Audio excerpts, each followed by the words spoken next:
Today I'm going to be talking about the 4 types of intuition.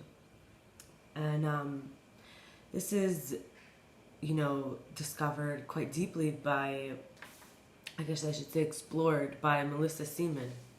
And she actually gave me the idea for these 4, to divide them up into these 4.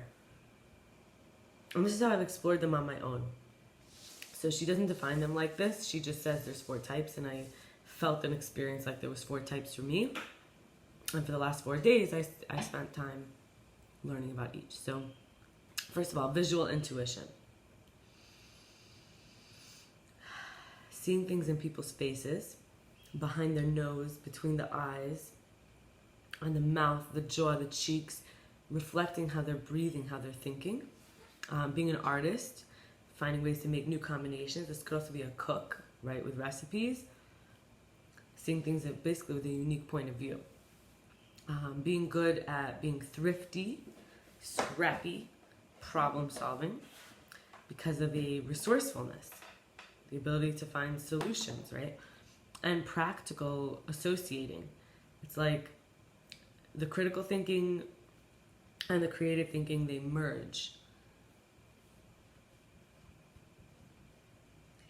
Seeing often through the veils, through the appearances, past the words, or superficial, the postures, the masks. Reading quickly, taking in a lot of information with the eyes. Eyes being deep, connecting globally, making eye contact, learning a lot of information that way. Being drawn to things like design, photography, architecture. Being someone who likes to see the nature, who likes to go on a road trip and see the sprawling fields of Midwest or Central America. I didn't mean Central America, I meant Central United States. I'm just drawing on my own experience. Basically calming the mind through seeing greenery and hills and mountains and beauty, or just the truth of it, even if it looks kind of webbed or ugly. Order, cleanliness, tidiness, this is all related to visual intuition. It could say like energy distribution and energy noise, and even like feng shui. Then we have integrative nutrition. And this is knowing how to talk to who and when, for whatever you need, for whatever you're hoping to accomplish. Food could block this one, so can drugs and alcohol, movies, video games, or spending too much time inside in a sterile place. This is where we learn what our relationships are focused on, what the body principle is, and how fast we want to move through life. It's integrative intuition is where we want to express the ways in which we are extraordinary, the way that we keep boundaries respected during a merging or a collaboration, and slowing down, breathing deeply enough to cultivate inner grounding of resilience to reactivity, trusting more than just what's at face value or can be heard like plainly. And then there's creative intuition. This is seeing how 2 loose ends can fit together. And I don't mean just 2 loose ends of a rope, but in general. Understanding the end is in the beginning. That's a lot to do with purpose, meaning, function, right? Taking breaks and resting increases power. This is built into creativity. In order to, when we're in our creative intuition, our destructive nature or tendencies will serve the creativity. So we'll take breaks and we'll rest in order to increase our power, versus when someone's like on a rampage or in a destructive mindset, they'll go and then crash. And that's how you know it's not a creative energy. So taking breaks is a way to stay and maintain creativity. It's for the sake of the long run. It's for the sake of creativity. And that's why I say for the sake of being the channel, for the sake of being the channel of novelty, it needs breaks. Then also we have to remember that this is where communication comes in, right? So it's intuition creation. It's through tone, through eye contact, through word choices and expressing empathy, through being cozy. We all find ways. Through checking on others. We all have love languages and all this stuff. Practicing new skills. This is maybe where you start to learn a new instrument and you start to be creative in the process, or learn a new game. Being cute. This is the way to be liked. We all come. Very, very nice way to look at it. That, to be creative about intuitively knowing how to be cute for people. And growing in a stable rate. Growing in a way like with the breaks, with the rest, or at least not overdoing it, not getting caught up with honor, recognition. This is a transcendent intelligence viewpoint, so it's beyond logic. This aspect of us would be said to be not only including both the creative and the critical type of thinking, but it's a greater force that is not limited to thinking. So creative intuition has to do with, let's say, a mother of a house having 10 ingredients in her cabinets and her fridge and making a delicious dinner, or somebody with some fabrics in their room and like maybe a cardigan and then turning it into this, glamorous outfit. Like, it's beyond what you could think of. It's going to be something that flows. So it's a connective, associating kind of web-like intelligence, and it's far beyond a thinking type of intelligence, which is thought. And then or even creative thinking, creative intuition is beyond. Then we have embodied intuition, which is knowing I am God. In a version of a host. What does that mean? That means the host created hosts to host the host. The host is the host of all the subsequent hosts.